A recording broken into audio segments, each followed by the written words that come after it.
Hi, welcome to Shubham lifestyle. இன்றைக்கி day 2ங்க. நாங்கள் Kashi tour வந்திருக்கோம். உங்களுக்கு தெரியும், மார்னிங் டிஃபன் சாப்பிட்டு கிளம்பணும். ரூம் வந்து செக் அவுட் பண்ண போகிறோம். டிஃபன் வந்து நான் மைல்டாக தாங்க எடுத்துக்கிட்டேன். ஃப்ரூட்ஸும் எடுத்துக்கிட்டேன். பிரேக்ஃபாஸ்ட் முடிஞ்ச கையோடு நாங்கள் திரிவேணி சங்கமம் கிளம்புறோம். இங்கே ஒரு ஃப்ரெண்டுங்க போகிறாரு, ஹாய் சொல்கிறாங்க. இங்கே வந்ததில் எல்லோரும் க்ளோஸ் ஆகிட்டோம். சாப்பிட்டுட்டு இருக்கும்போதே மேனேஜர் வந்து கிளம்புன்னு அர்ஜென்ட் படுத்திட்டாருங்க. கிளம்பிட்டோம். அப்புறம் வந்து பஸ் வந்தது, ஏறி கிளம்பி வந்தாச்சு. இப்போ ஒரு ஸ்டாப்புங்க, பிரேக் கொடுத்துருக்காங்க. ஒரு 12 மணி இருக்குங்க, டீ பிரேக் கொடுத்தாங்க. அப்புறம் எல்லாம் கொஞ்சம் வீடியோஸு ஜாலியாக போச்சு. அப்புறம் என்னோடய சப்ஸ்கிரைபர் 2 பேர் அங்கே மீட் பண்ணாங்க. அமுதா அம்மாவும் உமா அம்மாவும் 2 பேரும் ஃப்ரெண்ட் ஆகிட்டாங்க நல்லா. அப்புறம் அவங்க கூட கொஞ்சம் நேரம் டைம் ஸ்பெண்ட் பண்ணிக்கிட்டு அப்புறம் திருப்பி கிளம்பியாச்சுங்க. இவங்க தான் என்னோடய டீம்மேட்டு. எல்லோரும் 20 பேர் போயிருந்தாங்க. போகிறப்ப எல்லாம் கொஞ்சம் கொஞ்சமாக ஸ்லோவாக ஆரம்பித்தோம். அப்புறம் எல்லாமே ரொம்ப க்ளோஸாக பழகிட்டோம். ஒருத்தர் ஷேர் பண்ணுற அளவுக்கு விஷயங்களை பழக ஆரம்பிச்சிட்டோன்னா பாருங்களேன். எல்லாம் ரொம்ப தூரம் ட்ராவல் பண்ணுறோன்றதே மறந்துட்டோங்க. ஜாலியாக போயிட்டு இருந்தது. நாங்கள் அடுத்து வந்த இடம் சக்தி பீடங்க. அதாவது பார்வதி தேவியோட ஒவ்வொரு பாகங்களும் விழுந்த ஸ்தலங்கள் தான் சக்தி பீடம் சொல்லுவாங்க. அதில் இந்த இடம் பார்த்திங்கன்னா அலோபி சங்கரி சக்தி பீடம். தாயோட கை விரல்கள் விழுந்த ஸ்தலங்க. இங்கே வந்து அம்பாளுக்கு வந்து உருவம் கிடையாது, ஒரு தொட்டில் மாதிரி தான் இருக்கும். ஒரு சின்னதாக குட்டியாக கிணறு மாதிரி இருக்கும். அதுக்குள்ளே கங்கை தீர்த்தம் இருக்குங்க. அதை வந்து வர்றவங்களுக்கெல்லாம் புரோக்ஷனம் பண்ணுறாங்க. இதுதான் இந்த கோயிலோட சிறப்பு. அம்பாலோட உருவத்தை நம்ம பார்க்க முடியாது. இவங்கெல்லாம் என்னோடய டீம்மேட்டுங்க. கைடு வந்து எப்போவுமே ஒரு கோயிலுக்குள்ளே போகும்போது அதனோட சிறப்பு எல்லாமே சொல்லுவார். இங்கே வந்து சிவன் வந்து பார்வதியை சுமந்துட்டுருக்கிற மாதிரியும் கை வந்து விழுந்து ஸ்தலம் மாதிரியும் நமக்கு ஒரு உருவ காட்சியை இங்கே காமிச்சிருப்பாங்க. அந்த சீனரி பார்க்கவே நல்லா இருந்ததுங்க. என்னோடய பக்கெட் லிஸ்ட்டில் சக்தி பீடமும் இருக்குங்க. அதில் நான் இவ்வளோ சீக்கிரத்தில் இந்த சக்தி பீடம் பார்ப்பேன்னு நான் எதிர்பார்க்கவே இல்லை. கோயில் ரொம்ப அமைதியாக இருந்தது. சக்தி பீடம் உருவான கதை உங்களுக்கு சுருக்கமாக சொல்ல போகிறேங்க. தக்ஷன் நடத்தின யாகத்துக்கு சிவபெருமான அழைப்பு கொடுக்காததுனால பார்வதி தாய்க்கு கோபம் வந்து அவர் நடத்தின யாகத்திலேயே விழுந்துட்டாங்க. அதை கேள்விப்பட்ட சிவபெருமான் வந்து பார்வதி தேவி உடலை எடுத்துக்கிட்டு கோபத்தில் ருத்ர தாண்டவம் ஆட ஆரம்பிச்சிட்டாரு. அந்த தாண்டவத்தில் உலகமே அழிஞ்சிருன்றதுனால விஷ்ணு பரமாத்மா வந்து பார்வதி தேவியோட உடம்பை 51 துண்டுகளாக ஆக்கி அங்கங்கே செதற விட்டுட்டாரு. அப்படி விழுந்த ஸ்தலம் தாங்க இதுவும். ஒவ்வொரு பாகம் ஒவ்வொரு இடத்துல விழுந்திருக்கு. இந்த இடத்துல பார்த்திங்கன்னா மாதாவோட கை விரல் விழுந்த ஸ்தலங்க.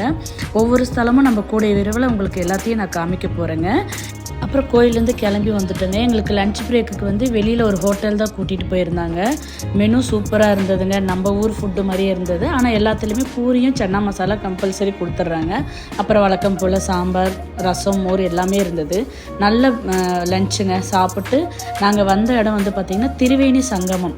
இந்த கதை ரொம்ப நல்லா இருக்குங்க. இப்போ நீங்கள் என் கூட பிரயாணம் பண்ணிகிட்டே கேளுங்க. எங்களுக்கு போட் அரேஞ்ச் பண்ணியிருந்தாங்கங்க. அதில் தான் இப்போ நம்ம போகிறோம். அதாவது கங்கா, யமுனா, சரஸ்வதி 3 நதியும் சங்கமிக்கிற இடம் தாங்க திரிவேணி சங்கமம். இது பிரயாக்ராஜில் இருக்குது. இப்போ கூட கும்பமேளா நடந்தது பாருங்கள். கங்கா, யமுனா, சரஸ்வதிங்க. கங்கை அம்மா வந்து மணல் கலரில் இருப்பாங்க, யமுனா வந்து க்ரீனில் இருப்பாங்க. சரஸ்வதி தேவி நதி வந்து நம்ம கண்ணுக்கு தெரியாது, அது பூமிக்கு அடியில் போயிட்டுருக்குங்களாமா. இப்போ எப்படிங்க, நம்ம ஜடை பின்னுனா 3 கால் வரும், ஆனால் 2 பின்னல் தான் நம்ம கண்ணுக்கு தெரியும். 3ஆவது பின்னல் ஜடைக்குள்ளே போயிடும். அந்த மாதிரி தாங்க இது. 3 நதி இருக்குது. நமக்கு 2 நதி கண்ணுக்கு தெரியும், 3ஆவது நதி கண்ணுக்கு தெரியாதுங்க. சரஸ்வதி தாய்க்கு சாபம் பெற்றதுனால மறைஞ்சு வாழ்கிறாங்கங்க. இது இவர் படகு பரிசல் பண்ணுறவர் தாங்க இந்த கதையை சொன்னார் எங்களுக்கு. அவர் ரொம்ப அழகாக சொன்னார். கங்கா நதி வந்து ரொம்ப ஆழம் அதிகங்க. அதனால தான் எங்களுக்கு வந்து ஜாக்கெட் கொடுத்துருக்காங்க. அதனோட ஆழத்தை நம்மளால் தாங்க முடியாதுன்னு சொல்லிட்டு. யமுனா பார்த்திங்கன்னா ரொம்ப ஆழம் கம்மியாக இருப்பாங்க. அந்த இடத்துக்கு தான் எங்களை கூட்டிகிட்டு போகிறாங்க. அங்கே போய் நாங்கள் ஒரு சிம்பிளாக ஒரு பூஜை பண்ணிவிட்டு எல்லாம் வந்து கங்கா ஸ்நானம் பண்ணிக்கிட்டோங்க. இங்கே வந்து கங்கா, யமுனா, சரஸ்வதி 3 நதிக்குமே பூஜை பண்ணுறாங்கங்க. ஒரு ஆளுக்கு வந்து 200 ரூபா வாங்குறாங்க. அதாவது 3 தேங்காய் கொடுத்துட்றாங்க. அப்புறம் ஒரு டம்ளர் பாலும் கொடுத்துட்றாங்க. நம்ம அந்த தேங்காயில் மஞ்சள், குங்குமம், பூவெல்லாம் வச்சுட்டு வேண்டிக்கிட்டு கங்கையில் விட்டுறலாம். அதுக்கப்புறம் பால் கொடுக்குறாங்க. அதையும் வந்து 3 டைம்ங்க கங்கா, யமுனா, சரஸ்வதிக்கு வேண்டிட்டு அதையும் நம்ம அந்த கங்கை நீரில் கலந்துருவோம்.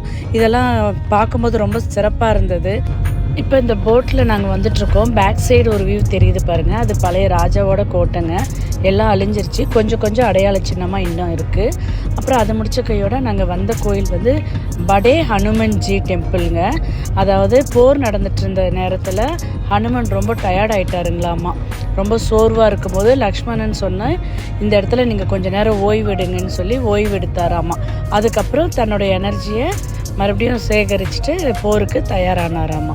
இந்த கோயில் பார்த்திங்கன்னா நம்ம உள்ளே படி இறங்கி உள்ளே போகிற மாதிரி இருக்கும். ஹனுமனை பார்த்துட்டு அப்படி படி ஏறி மேலே வர்ற மாதிரி இருக்குங்க. ஹனுமன் படுத்திருப்பார், பக்கத்தில் ராமர் லக்ஷ்மணன் இருப்பார். கீழே வந்துட்டு பார்த்திங்கன்னா ராவணனும் இன்னொரு அரக்கரோட பிம்பமும் அதில் இருக்குங்க. அப்புறம் வெளியில் வந்துட்டோம். கோயிலோட தல விருட்சம் இதுதான். நல்லபடியாக தரிசனமாச்சுங்க. ஹனுமனை நல்லபடியாக கும்பிட்டோம், நல்லா பார்த்து அவர்கிட்ட என்ன வேணுமோ எல்லாமே வேண்டிக்கிட்டோம். உங்கள் எல்லோருக்காண்டியும் வேண்டிக்கிட்டேன். நெக்ஸ்ட்டு நாங்கள் இங்கேருந்து காசி தாங்க கிளம்ப போகிறோம். டே 3 வந்து நீங்கள் காசியை தான் பார்க்க போகிறீங்க. என்னால் முடிஞ்ச வரைக்குமே திரிவேணி சங்கத்தை உங்களுக்கு அழகாக காமிச்சிட்டேன். இங்கே பிரசாதமாக லட்டு கொடுத்துட்டு இருந்தாங்க, எல்லாம் வாங்கிக்கிட்டோம், சாப்பிட்டோம். நல்லா இருந்தது அந்த ஊர் லட்டு டேஸ்ட்டு. இது நாங்கள் பஸ்ஸில் போகும்போது இந்த வியூ பார்த்தோங்க. கங்கையை வந்து இங்கே தான் ஓடிட்டுருக்காங்க. இது காசியில் போய் சங்கமிக்குதுங்க. நம்ம அங்கே போய் பார்க்கலாம் கங்கையை.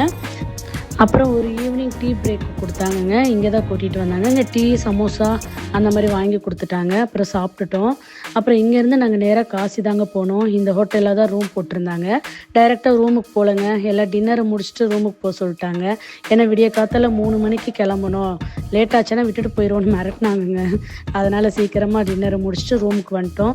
ரூம் வந்து சொல்லவே முடியாதுங்க, அவ்வளோ ஹைஜீனிக்காக க்ளீனாக. இதுக்கு முன்னாடி இந்த ரூமில் தங்கியிருந்தாங்களா அப்படின்ற அளவுக்கு புதுசாக இருந்ததுங்க. அவ்வளோ க்ளீனாக மெயின்டைன் பண்ணியிருந்தாங்க. ரொம்ப நிம்மதியாக இருந்தது. நல்லா தூங்கணும், ஏன்னா காலையில் 3 மணிக்கு எந்திரிக்கணும் இல்லைங்களா. இந்த டே இங்கேயோட முடியுதுங்க. நாளைக்கு டே 3 பார்க்க போகிறீங்க காசியை. இதே போல் என்னோடய ரெகுலர் வீடியோ பார்க்கணுன்னா என்னோடய சேனலை சப்ஸ்கிரைப் பண்ணிவிட்டு பாருங்கள். தேங்க்ஸ் ஃபார் வாட்சிங்.